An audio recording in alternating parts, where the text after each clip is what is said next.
Some symptoms to look out for are irritability or anger, continuous feelings of sadness or hopelessness, social withdrawal, less interest in activities or hobbies, changes in appetite, changes in sleep.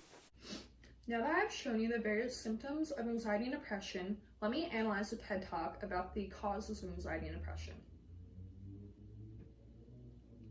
Johann Hari gave his TED Talk on July of 2019 in Edinburgh, Scotland at a TED Summit conference. He gave his TED Talk on a stage in TED Talk headquarters in front of a big crowd of various men and women.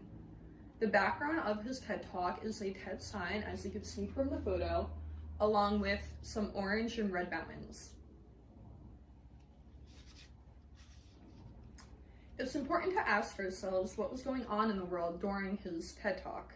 So in the UK, where he was performing and talking to people, we have found that 30.33% of women between the ages of 18 to 24 had anxiety in 2018, as well as 21.69% of women 25 to 34.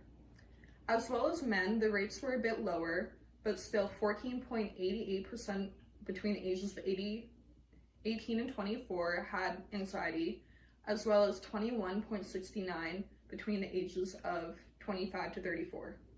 While I didn't include exact percentages of depression, it was found that 62% of people with anxiety also had depression. As for the United States, it's also important to go over their statistics because Johann also included what was going on in America as well as the UK and Britain. Anxiety and depression in the United States was 18.5% in adults 18 or older in 2019. This means that they are either experiencing mild, moderate, or severe symptoms. As for anxiety, 15.6 adults suffered from symptoms. The topic of mental health is very prevalent because it does happen around the world, not just in one specific country. At the beginning of Johann's speech, he posed the question, why is it that with each year that passes, more and more of us are finding it harder to get through the day? This set up his speech and got the audience as well as me thinking. I then posed the question to myself, why haven't doctors found a solution to helping all individuals if we're all going through the same thing? Hari explained this quickly, that many people think that anxiety and depression are biological, and that's why we believe that we could help everyone. Well, in fact, it's more connected to the way we live, so it does differ with how people are experiencing it.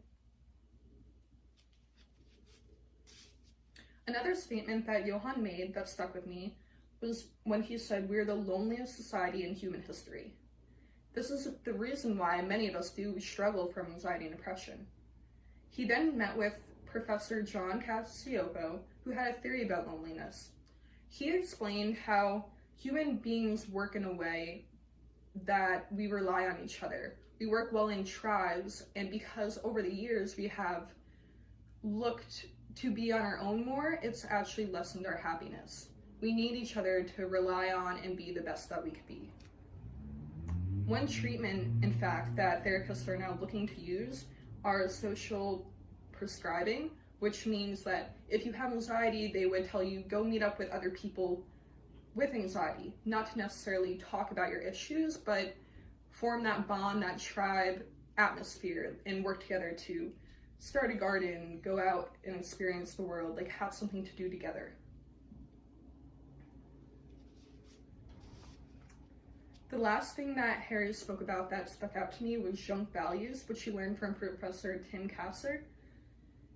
Tim Kasser says that the more you believe that you could dig yourself out of an unhappy place with material things like buying a new car, buying clothing, that will lead you more likely to having anxiety and depression. Having meaningful moments have become more of a cliched thing in society, but that's what will make us most happy, and at the end of the day, we will remember those moments, not how many pairs of shoes you own. These junk values don't meet our psychological needs, and that's why so many people are unhappy. Throughout the speech, Johann talks about anxiety and depression with his hands a lot to help get his point across.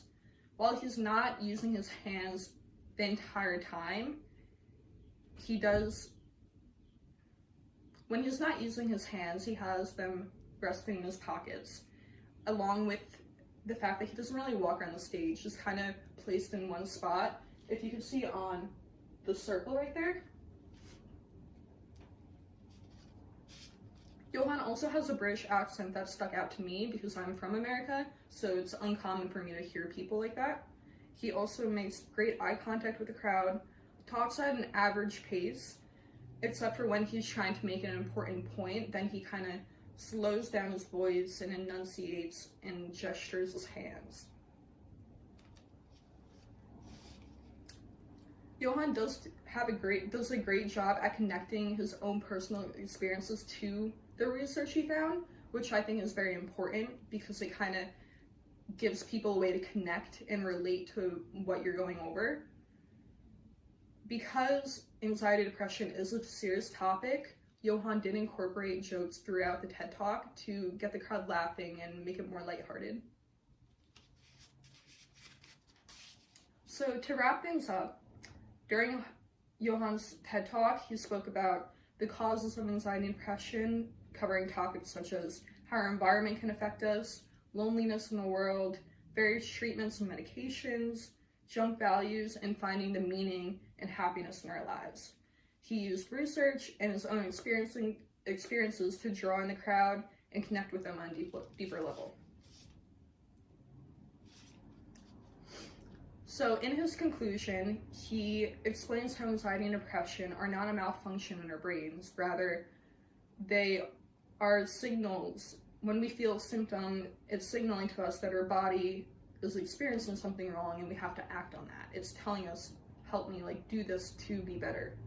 So his call to action to the crowd was to ask them to stop ignoring these signals just because society has deemed them as wrong and only biological and being weak. Instead, he wants us to acknowledge the signals so that we could begin seeing what our body needs and finding the liberating solutions.